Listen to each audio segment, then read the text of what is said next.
sebenarnya gue nggak setuju sama social project kali ini karena kelompok sebelah juga ngomong ngapain kita repot-repot harus melakukan pengelolaan sampah jangka panjang sedangkan kita bisa lakukan bagi-bagi sembako supaya acaranya lebih cepat selesai. Setuju. Kita tuh anak bisnis harus mikirin efisiensi waktu, jangan kelamaan musyawarah.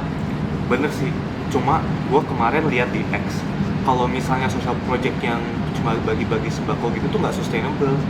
Nanti yang ada kita malah dikritik sama dosen. Terus jadi yang bener gimana sih? Udah makanya voting aja lah. Kan lu pada mau yang gampang kan? Ya udah gua minoritas ikut aja deh. Beginilah wajah kita sekarang. Kita punya teknologi HP, bisa chattingan 24 jam, tapi masih aja yang ingin serba instan. Ya, yang dimana itu membuat kehilangnya hikmat, kebijaksanaan.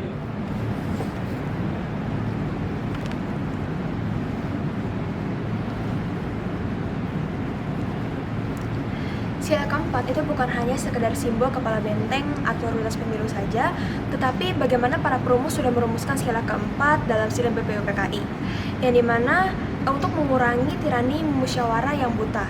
Dan dari sini sila keempat itu dipimpin oleh hikmat, yang berarti harus dipimpin dengan akal sehat dan juga hati nurani.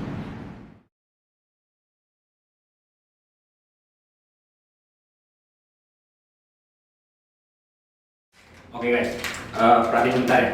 Jadi sebelum project ini hancur karena ego, kita balik ke periode plastik gimana? Di desa-desa kita punya tradisi rebuk desa atau tudang sipulung. Kuncinya kita ngewongke atau memanusiakan satu sama lain, sampaikan argumen bukan emosi itu sendiri. Oke, gue murni cuma mikirin timeline kita aja sih yang terlalu mepet kalau kita harus riset alat pengelolaan sampah buat desa binaan. Oke, gue sih udah hitungin untuk biaya kos sama benefitsnya. Emang sih di awal tuh butuh 3 hari tambahan buat riset, tapi impact untuk jangka panjangnya buat si desa binaan itu jauh lebih tinggi dan nilainya di mata dosen juga pasti lebih maksimal lah. Bener, kita nggak cuma ngejar efisiensi waktu, tapi social impact-nya juga. Nah, kalau takut timeline molor, gimana kalau kita bagi tugas? Ada yang turun ke lapangan, ada juga yang monitor via digital. Nah ini titik temunya. Jadi kalau menurut aku nggak bikin empati sama efisiensi dalam sistem modern di Pancasila ini. Nah jadi menurutku musyawarah itu bukan cuma buat kita ketemuan doang, tapi buat nyari solusi bareng gitu. Gimana caranya dari kita sendiri itu bukan buat nyari yang dominan, tapi nyari titik permasalahan itu solusinya apa? Jadi usulan dari kubu Ben itu yang mau cepat selesai itu bisa terakomodir lewat pembagian tugas dan juga usulan idealis itu tetap berjalan. Oke, jadi kesimpulan rapat itu social project tetap akan dilakukan dengan konsep pengolahan sampah, dieksekusi dengan pembagian tim riset dan juga tim di lapangan. Apakah semuanya paham? Sip deh, kalau gitu gue bakal update progresnya di dashboard internal online kami biar transparan dan nggak ada termakan hoax di grup kami.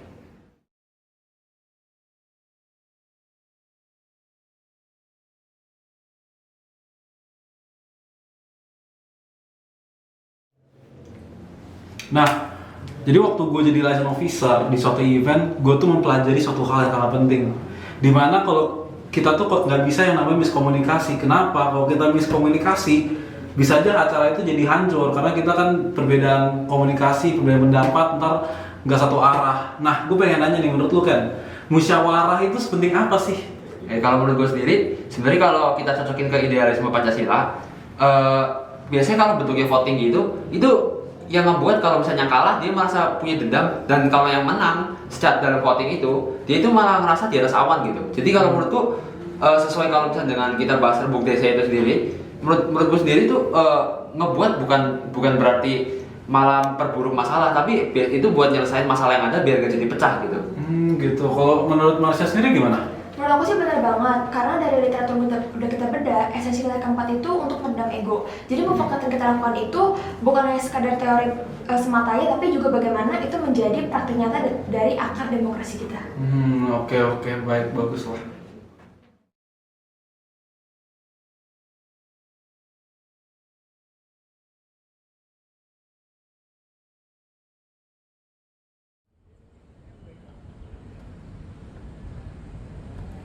Halo semuanya, perkenalkan saya Kenny Rim Sidiki dari kelompok D, dan hari ini saya akan menyampaikan pesan terakhir di video akhir ini untuk kalian semua yang nonton, terutama Bapak ya, dosen. Jadi dalam video ini simpulan itu adalah bahwa dengan perkembangan teknologi, pasti informasi seperti hoax itu makin menyebar, makin banyak ya. Yang tersebut dengan disrupsi informasi. Jadi dengan banyaknya disrupsi informasi dan perkembangan teknologi, hal tersebut itu membuat kita semua, terutama masyarakat Indonesia, cenderung untuk melaksanakan aktivitas secara terburu-buru, tanpa berdiskusi, tanpa melaksanakan hal lainnya, atau musyawarah untuk mufakat, seperti di video ini ya. Jadi intinya, yang kelompok kami ingin menyampaikan itu adalah bahwa kami ini harus memiliki mindset seperti masyarakat yang direbut desa. Yaitu kita harus musyawarah atau mufakat, kita berdiskusi, saling menghormati pendapat, dan lain-lainnya.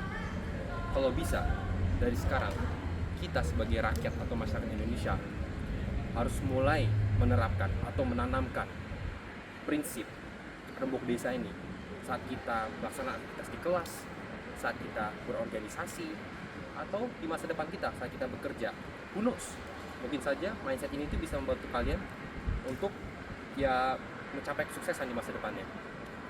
Ingatlah kalian semua, musyawarah dan kesantunan bukan hanya sebagai kuno atau teori. Itu adalah jangkar kita. Oke guys, mulai dari sekarang kita harus mulai terapkan nilai-nilai Pancasila.